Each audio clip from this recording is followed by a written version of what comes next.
Let's finish the image. I will start by adding the bloom and glare effect.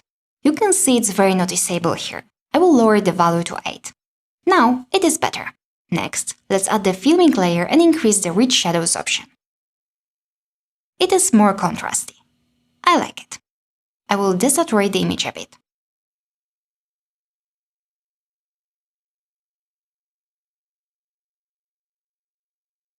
And maybe make it cooler, using the white balance option.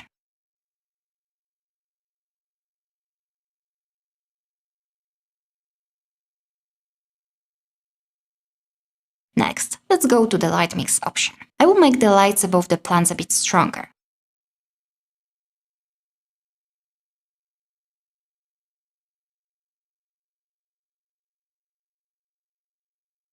I will also lower the intensity of the lights behind the mirrors, and maybe let's make them a bit warmer.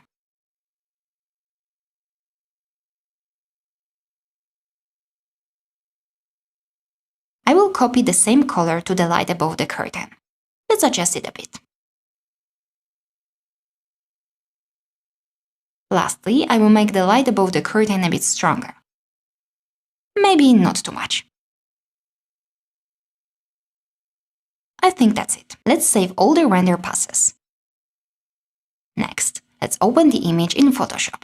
I will start by adding the vignetting effect. Select the whole image and make the selection smaller. Feather the selection using Shift plus F6 shortcut.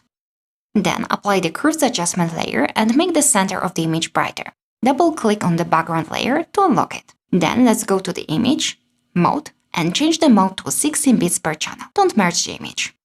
I will duplicate the curves, invert the mask, and make the edges of the image darker.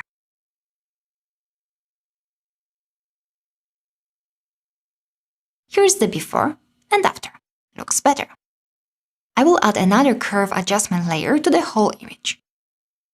Make an S-shaped curve to make the image more contrasty.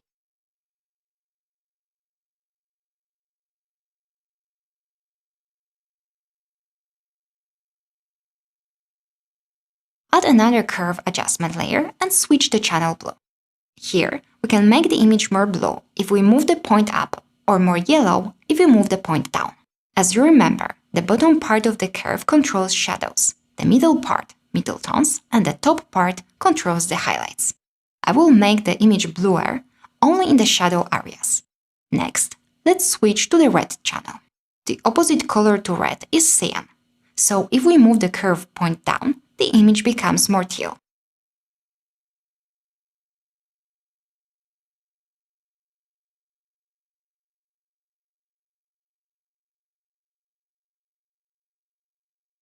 Here is the before and after. We made the darker part of the image more blue and cyan, and we didn't affect the middle tones and bright parts. I will make the effect less strong by decreasing the opacity value.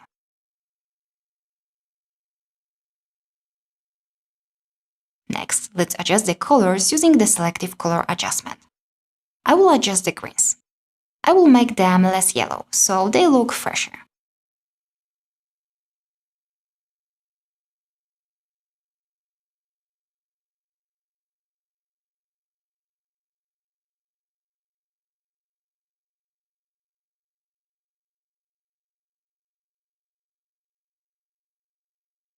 I will lower the opacity to make the effect less strong. I also add the hue and saturation. Go to greens and adjust it a bit here also.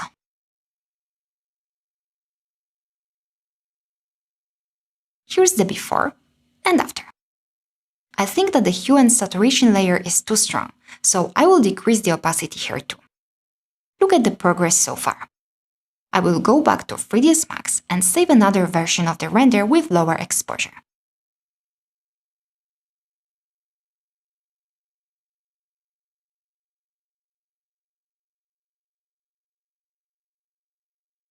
Place the image in Photoshop and add the mask with the Alt key.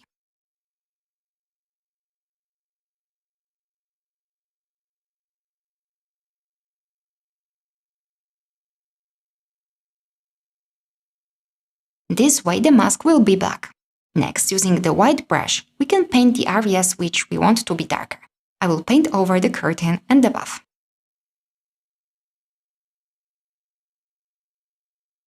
Here's the difference. I think it looks way better.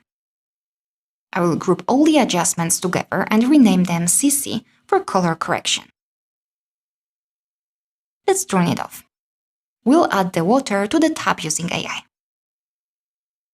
Select the area using the lasso tool and click Generative Fill. Type running water in the prompt selection and click Generate. Here are the options. I like the first one the most.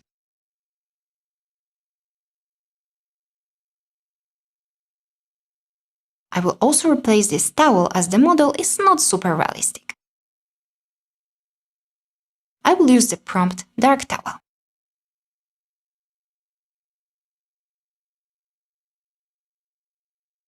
I don't like any of these options, so I will generate again. This time, I add Fluffy to the prompt.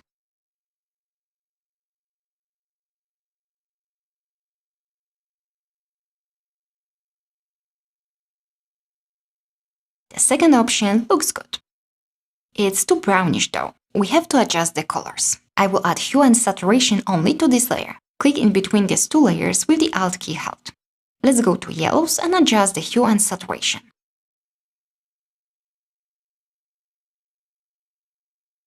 Do the same for red.